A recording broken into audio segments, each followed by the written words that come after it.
السلام علیکم۔ اچھا جی، آج میں آپ کو کروانے جا رہا ہوں جو سی ایس ایس کے حوالے سے بنیادی طور پر آپ کو معلومات وہ آپ سے پوچھیں گے، اس سے متعلق تمام ڈیٹیل تفصیل کے ساتھ میں آپ کو بتانے جا رہا ہوں اور شروع کرنے جا رہا ہوں۔ یہ ویڈیو جو ہے یہ صرف سی ایس ایس کرنے والوں کے لیے نہیں بلکہ P M S P S C اور دیگر جو کمپٹیشن کے ایگزامز ہوتے ہیں ان تمام کے لیے جو ہے ممد و معاون ثابت ہوگی انشاءاللہ العزیز۔ اور میں بڑی گہرائی اور گہرائی میں چل کر آپ کو یہ تمام چیزیں تفصیلاً آپ کو بتانے کی کوشش کروں گا، اور اختصار کی جو ہے دامن کو میں ہاتھ سے نہیں جانے دوں گا انشاءاللہ العزیز۔ تو چلیے میں اس کا آغاز کر دیتا ہوں۔ تو سب سے پہلے کسی بھی زبان کو سیکھنے کے لیے جو بنیادی چیز ہوتی ہے وہ آپ کو پتہ ہونا چاہیے، گرامر ہوتی ہے، ٹھیک ہے۔ گرامر اسے کہتے ہیں، سب سے اہم جو چیز ہوتی ہے وہ ہوتی ہے گرامر، ٹھیک ہے۔ گرامر کو اردو میں کیا کہا جاتا ہے؟ قواعد کہا جاتا ہے۔ اب قواعد کیا ہے؟ یہ قاعدہ کی جمع ہے، قاعدہ، ٹھیک ہے۔ قاعدہ کسے کہتے ہیں؟ اصول کو کہتے ہیں۔ بھائی تمہارا کوئی قاعدہ نہیں ہے کیا؟ تمہاری زندگی گزارنے کا تمہارے کوئی قاعدہ ہی نہیں ہے، تمہارا کوئی اصول ہی نہیں ہے، ٹھیک ہے۔ تو قاعدہ کی جمع کیا ہوتی ہے جی؟ قواعد، اصول، ٹھیک ہے۔ اب اس کی ڈیفینیشن کیا ہوگی قواعد کی؟ کسی بھی زبان کو سیکھنے کے جو بنیادی اصول ہوتے ہیں اسے ہم قواعد کہتے ہیں، یا جسے ہم گرامر کہتے ہیں۔ اب ہم نے کوئی بھی زبان سیکھنی ہے تو اس کے لیے سب سے بنیادی جو چیز ہوتی ہے وہ کیا ہوتی ہے؟ ہمیں اس زبان کے جو قواعد ہیں، جو طریقہ کار ہے، جو اصول مرتب کیے گئے ہیں، جو ہمارے سامنے پیش کیے گئے ہیں، جو ناقدین ادب نے، جو بڑے بڑے اس زبان کے ماہر فنکار تھے، یہ ماہرین تھے، ماہرین زبان تھے، انہوں نے جو اصول ہمارے سامنے رکھے تھے ان کی پاسداری کرنی ہے، ٹھیک ہے۔ اچھا، اب کوئی بھی دنیا کی زبان ہے، ٹھیک ہے، وہ ان تین حصوں پر مشتمل ہوتی ہے، یہ یاد رکھیے گا، ٹھیک ہے۔ کوئی بھی، خاص کر اردو جو ہے وہ تو اس پر لازم ہے نا، لیکن یہ میں دعوے سے تو نہیں کہتا، لیکن علمی ید کے اعتبار سے میں کہہ رہا ہوں کہ دنیا کی کوئی بھی زبان ہے اس کے جو قواعد ہوتے ہیں وہ ان تین حصوں پر ہی مشتمل ہوتے ہیں۔ سب سے پہلے آتا ہے صرف، پھر آتا ہے نحو، پھر آتا ہے ہجا یا تہجی جسے کہتے ہیں، ٹھیک ہے۔ اس کے لیے کیا انگلش میں کیا کہا جاتا ہے اس کو، یہ میں آگے اوپر بتاتا ہوں، صرف، نحو اور ہجا یا تہجی۔ تو اب آپ اوپر آ جائیں، اب یہ دیکھیں ذرا، یہ لکھا ہوا ہے علم نحو، ٹھیک ہے۔ سینٹکس، اس کا مطلب کیا ہے؟ انگلش میں اس کے لیے سینٹکس کا لفظ استعمال کیا جاتا ہے، علم نحو، اور اس کا مطلب جو میں نے سامنے لکھا ہوا ہے وہ جملہ سازی، یا اس کے اوپر آپ دیکھیں تو تفہیم جملہ لکھا ہوا ہے۔ جملے کو آپ سمجھنا چاہتے ہیں، جملے کیسا بنایا جاتے ہیں، جملے کا سٹرکچر کیا ہوتا ہے، اگر ہم ڈکشنری کے مطابق اس کی تعریف لکھیں تو وہ کچھ اس طرح ہوتی ہے: the grammatical arrangement of words in sentences is called syntax, ٹھیک ہے۔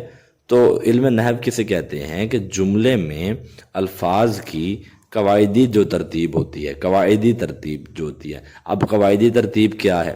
قواعدی ترتیب اگر انگلش کے اعتبار سے دیکھا جائے تو اس میں آپ کو پتہ ہے سبجیکٹ پہلے آتا ہے، پھر اس کے بعد ورب آتا ہے اور اینڈ پہ آبجیکٹ آتا ہے، ٹھیک ہے۔ اگر ہم سبجیکٹ پہلے لے آئیں، ورب کو آخر پہ لے آئیں اور آبجیکٹ کو درمیان میں لے آئیں تو آپ کو پتہ ہے یہ جملہ غلط ہو جائے گا۔ تو علم نحو جو ہوتا ہے وہ یہ کام کرتا ہے، جملوں کی جو ترتیب ہوتی ہے نا وہ قواعد کے مطابق، الفاظ کی جو ترتیب ہوتی ہے جملے میں وہ قواعد کے مطابق رکھوائی جاتی ہے اس علم کے پیش نظر، ٹھیک ہے۔ تو جملے میں الفاظ کی جو قواعدی ترتیب ہوتی ہے اسے علم نحو کہتے ہیں، ٹھیک ہے۔ سادہ سا میں نے بیان کیا ہوا جملہ سازی، جملہ بنانے کا جو ایک علم ہوتا ہے اسے بھی علم نحو کہہ سکتے ہیں، یا اس کو کہہ لیجیے، اس کے لیے ہم استعمال کر سکتے ہیں تفہیم جملہ، وہ علم جسے ہم جملے کی تفہیم کر سکتے ہیں، ٹھیک ہے۔ اس کے بعد آ جاتے ہیں ایٹیمولوجی، ٹھیک ہے۔ ایٹیمولوجی انگلش میں یا ڈکشنری میں اس کے لیے استعمال کیا جاتا ہے علم صرف کے لیے، تو وہ کیا ہے؟ لفظ سازی یا تفہیم لفظ۔ لفظ جو ہے اس کی پہچان آپ نے کرنی ہے کہ لفظ جو ہے یہ مذکر ہے، مونث ہے، واحد ہے، جمع ہے، ٹھیک ہے۔ اور اس طرح کی جو چیزیں ہیں یہ تمام کی تمام علم صرف میں ڈسکس کی جاتی ہیں، ٹھیک ہے۔ تو اس کی تعریف کیا ہوگی؟ الفاظ کی اصل کا مطالعہ، الفاظ کی اصل کا مطالعہ۔ اگر آپ ڈکشنری میں دیکھیں تو کچھ اس طرح لکھا ہوتا آپ کو ملے گا: the study of sources and development of words is called etymology, ٹھیک ہے۔ تو یہاں تک میں امید کرتا ہوں کہ آپ کو سمجھ آ چکی ہوگی۔ اب تیسرا حصہ ہے وہ بڑا امپورٹنٹ ہے، وہ کیا ہے؟ وہ ہے حروف تہجی۔ اچھا، اب حروف تہجی کیا ہوتی ہیں؟ حروف تہجی یہ میں آپ کو یہاں اریز کر کے بتاتا ہوں. اچھا جی، اب تیسرے نمبر پہ تھا علم ہجا جسے کہتے ہیں، ٹھیک ہے، علم ہجا، علم ہجا یا اسے ہم تہجی کہہ سکتے ہیں، ٹھیک ہے، سمجھنے کے لیے میں آپ کو یہ بتا رہا ہوں. اچھا، اب اس کے لیے لفظ ہم استعمال کر سکتے ہیں اسپیلنگ لفظ ہم اس کے لیے استعمال کر سکتے ہیں اسپیل، ٹھیک ہے، جس میں ہم حروف کی پہچان کرتے ہیں، ٹھیک ہے. اب اردو حروف تہجی کے حوالے سے بات کریں تو اردو جو حروف تہجی ہیں وہ اس کے اوپر بات کریں تو وہ دو طرح کے ہوتے ہیں، ٹھیک ہے، دو طرح کے ہوتے ہیں. ایک ہوتے ہیں جی مفرد، ٹھیک ہے، مفرد، اور ایک ہوتے ہیں مرکب. کلیئر ہوگا جی.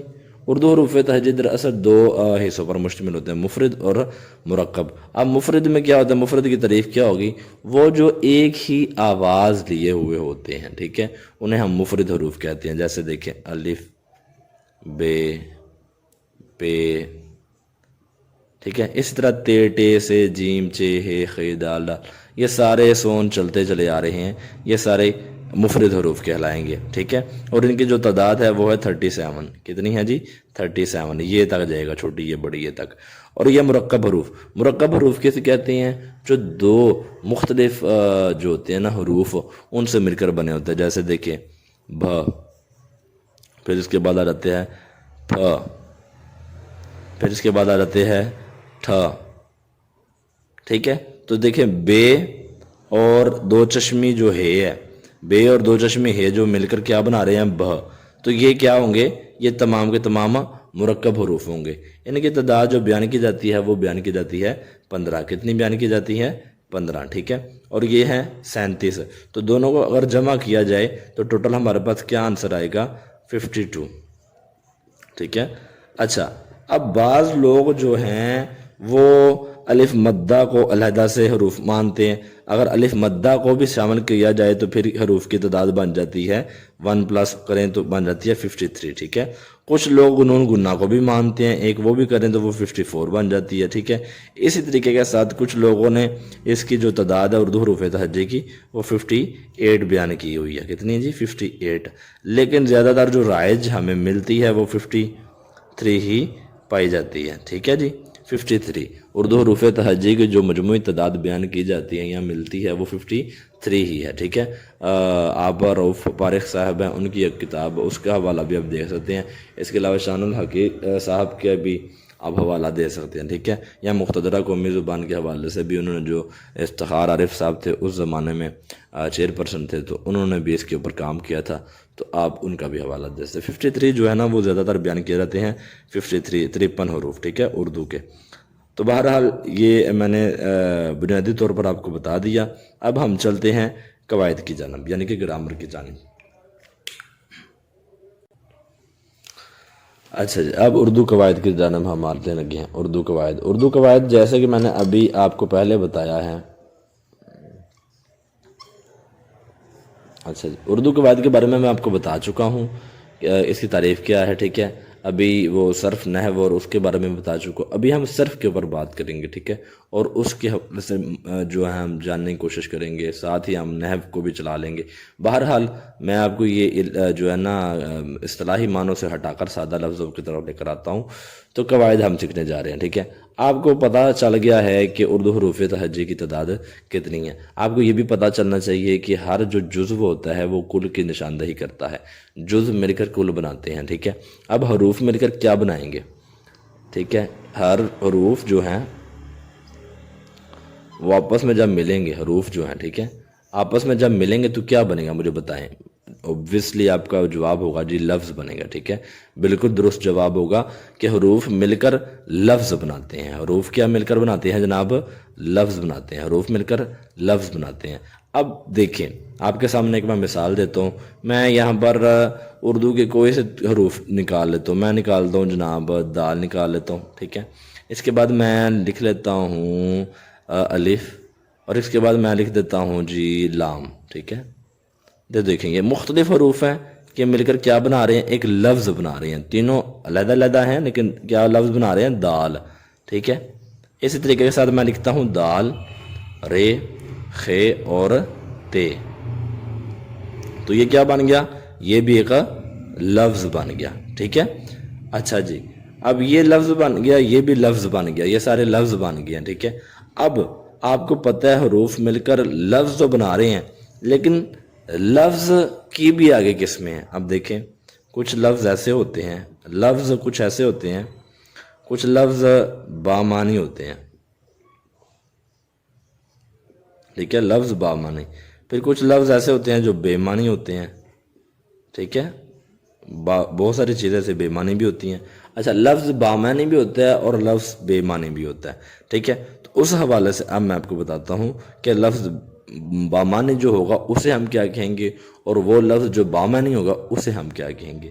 تو وہ لفظ جو بامانی ہوگا اسے ہم کہتے ہیں کلمہ.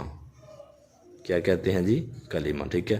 اور جو بے معنی ہوگا اسے ہم کہتے ہیں مہمل. ٹھیک ہے. اب اس کی مثال آپ سمجھیے گا، کلمہ کی مثال. اب میں 2-4 لفظ آپس میں حروف ملائے ہیں، ایک نیا لفظ بنا دیا. مثال کے طور پہ میں نے بنا دیا ہے پانی. ٹھیک ہے، پانی ایک نیا لفظ ہے. پے، الف، نون اور چھوٹی یہ مل کر کیا بن گیا جی؟ پانی. ایک نیا لفظ ہے. اور یہ دیکھیں، آپ کو پتہ پانی سے مراد کیا ہے؟ پینے والی کوئی چیز ہے. ٹھیک ہے. اچھا، اب پانی، وانی، یہ بھی لفظ بن گیا ہے، حروف سے مل کر بنا ہے. ٹھیک ہے، لیکن اس کا مطلب کوئی نہیں ہے. وانی. اسی طریقے کے ساتھ روٹی، شوٹی.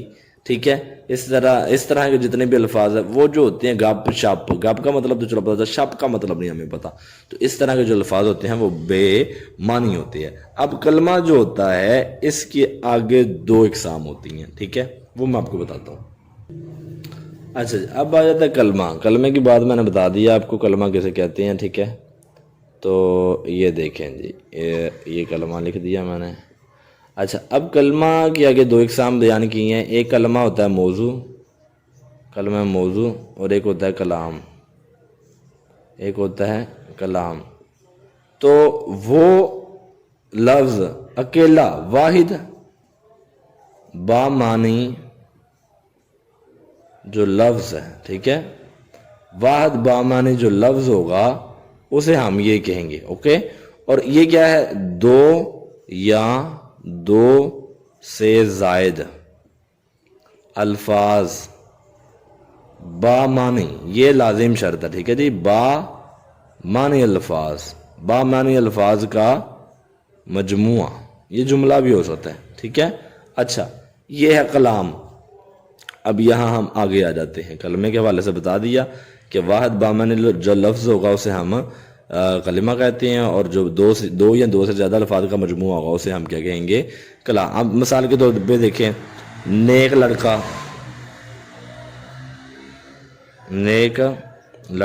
اب اس میں 2 الفاظ ہیں. تو نیک کا مطلب بھی پتہ ہے، لڑکے کا مطلب پتہ ہے، لہذا یہ دونوں بامانی لفظ ہیں، لہذا ہم اسے کلام کہہ سکتے ہیں. نہیں تو اس سے زیادہ الفاظ کا جو مجموعہ ہوتا ہے، جو کہ جسے آپ جملہ بھی کہہ سکتے ہیں، وہ بھی اسی کے زمرے میں آئے گا، کلام کے. ٹھیک ہے.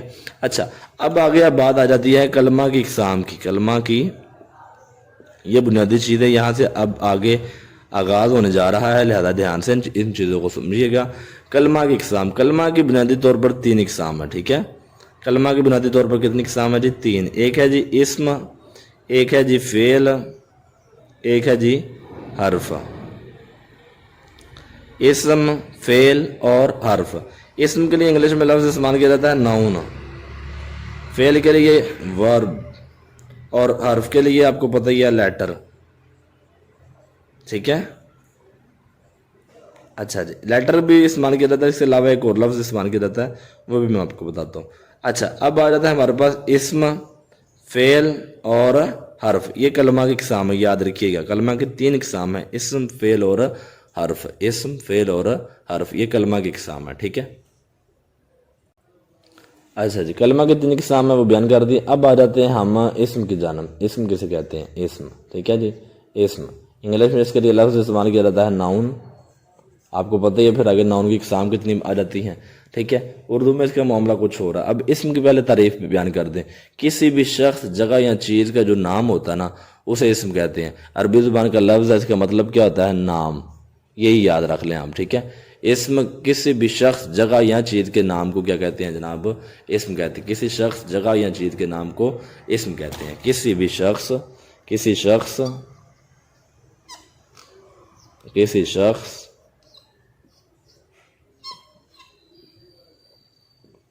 جگہ یا چیز کا نام. ٹھیک ہے جی، یہ اس کی ڈیفینیشن ہو گئی. اچھا، کسی شخص جگہ یا چیز کے نام کو ہم کیا کہتے ہیں جناب؟ اسم کہتے ہیں. اب اسم کی جو اقسام بیان کی جاتی ہیں وہ بھی اب آپ کو میں بیان کر دیتا ہوں کہ اسم کی کتنی اقسام بیان کی جاتی ہیں. سب سے پہلے دیکھیں اسم کی معنی کے لحاظ سے اقسام. ہاں جی، تو اسم کی معنی کے لحاظ سے اقسام جو ہوں گے وہ دو ہیں. اسم کی معنی کے لحاظ سے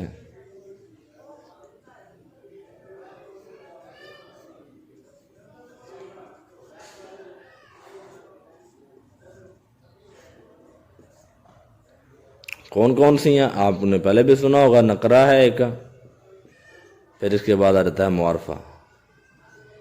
اس کے لیے انگلش میں لفظ استعمال کرتا ہے پراپر ناؤن. ٹھیک ہے، پراپر ناؤن.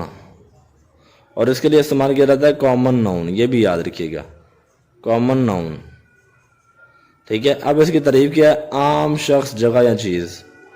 عام یہ ہے، خاص شخص جگہ یا چیز. ٹھیک ہے، مثال کے طور پہ آدمی، گھر، سکول، یہ عام شخص جگہ یا چیز ہے.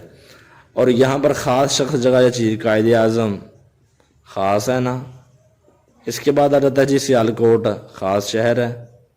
ٹھیک ہے، اسی طرح کوئی چیز ہے اس کا آپ نام لکھ دیں تو وہ بھی خاص چیز میں آ جائے گا. ٹھیک ہے، یہ آپ ابھی تک اتنا یاد رکھیں. کلیئر ہو گیا؟ اچھا، اب اس کی مزید آگے اقسام آ جاتی ہیں، وہ میں آگے چل کر آپ کو بیان کرتا ہوں. ٹھیک ہے، اچھا، اس کے بعد آ جاتی ہے اسم کی جنس کے اعتبار سے اقسام. اسم کی جنس کے اعتبار سے، وہ بھی سادہ سی ہے. جنس کے اعتبار سے وہ تو سادہ سی ہے. جنس کے اعتبار سے اسم کی اقسام کتنی ہوتی ہیں؟ وہ بھی دو ہوتی ہیں. ایک ہوتی ہے جناب نر اور ایک ہوتی ہے مادہ. یعنی کہ اس کو ہم کہہ سکتے ہیں مذکر اور دوسرے کو کہہ سکتے ہیں مونس. ٹھیک ہے، اب لڑکا ہے یہ مذکر ہے اور سامنے اس کے کیا آئے گا؟ لڑکی. ٹھیک ہے، تو لہٰذا یہ مذکر مونس جو ہے یہ بھی اسم کی اقسام کے زمرے میں آتی ہے. ٹھیک ہے، اچھا، اب آ جاتے ہیں جناب اسم کی جو اقسام نا، اسم کی اقسام. اچھا جی، اسم کی اقسام. اچھا، اب یہ اسم کی اقسام آ گئی. وہ ہم نے بناوٹ اس کے حوالے سے، معنی کے حوالے سے پڑھ لیا، جنس کے حوالے سے پڑھ لیا. اب اسم کی جو اقسام ہے وہ تعداد کے حوالے سے، تعداد کے. ٹھیک ہے، اس کے لیے کوئی اور لفظ بھی استعمال کیا جاتا ہے. بہرحال تو وہ کیا ہے جی؟ واحد اور جمع. ٹھیک ہے، وہ اسم جو واحد ہوگا اسے واحد کہیں گے اور جس میں جمع کا صیغہ استعمال کیا ہوگا اس کو ہم جمع کہیں گے. جیسے لڑکا تو یہ کیا ہے؟ واحد اسم ہے، اور لڑکے یہ جمع اسم ہے. ٹھیک ہے اسم ہے یہ بھی لیکن یہ جمع اسم ہے. ٹھیک ہے، اچھا، اس کے بعد جاتے ہیں، بہت مشہور ہے یہ، بناوٹ کے لحاظ سے. بناوٹ کے لحاظ سے اسم کی اقسام یہ بڑی مشہور ہیں. تو بناوٹ کے لحاظ سے اسم کی 3 اقسام ہیں. ٹھیک ہے، یہ آپ کو پتہ بھی ہوں گی. ایک ہے مصدر، ایک ہے مشتق یا مشتق بھی سے پڑھتے ہیں، اور ایک ہے جامد. ٹھیک ہے، اب مصدر کسے کہتے ہیں؟ مصدر ایک ایسا لفظ ہوتا ہے، ایک ایسا اسم ہے جو نہ خود کسی سے بنتا ہے، جو نہ خود کسی سے بنے نہ اس سے کوئی بنے.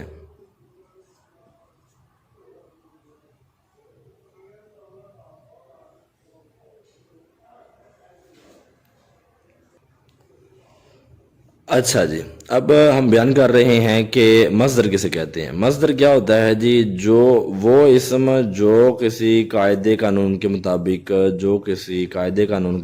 کسی جو خود تو نہ کسی سے بنا ہو، جو خود تو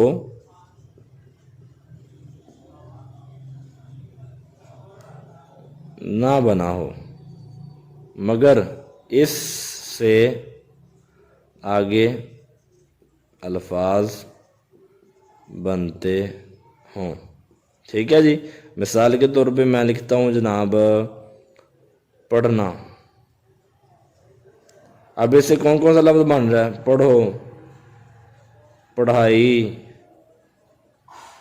پڑھ، یہ سارے پڑھنا سے بن رہے ہیں لفظ. ٹھیک ہے، تو لہٰذا یہاں پڑھنا کیا ہوگا؟ بطور مصدر استعمال ہوگا. ٹھیک ہے، اب اسی طریقے کے ساتھ آ جاتے ہیں مشتق کی طرف. یہ کیا ہے؟ وہ اسم جو کسی قاعدے قانون کے مطابق مصدر سے بنا ہو. وہ اسم جو کسی قواعد کے مطابق، کسی قاعدے کے مطابق مصدر سے بنا ہو. مصدر سے بنا ہو مگر اس سے آگے کوئی لفظ نہ بنے. مگر اس سے آگے کوئی لفظ نہ بنے. مثال میں دیتا ہوں آپ کو جی. تو مشتق کی مثال کیا، جیسے کہ ہم نے پیچھے مصدر میں پڑھنا لیا تھا نا، اب اسی کو میں لیتا ہوں. یہ مصدر ہے جی، پڑھنا. ٹھیک ہے، اب اس کے آگے جو لفظ بن رہا ہے وہ ہے پڑھائی. تو یہ جو لفظ پڑھائی ہے یہ کسی قاعدے کے مطابق کس سے بنا ہے؟ مصدر سے. لیکن اب اس سے آگے کوئی لفظ نہیں بن رہا. پڑھائی سے کیا لفظ بنے گا؟ ٹھیک ہے، کوئی لفظ نہیں بن رہا، لہذا یہ چیز کیا ہوگی؟ مشتق. ٹھیک ہے، اب جامد کی طرف آ جاتے ہیں.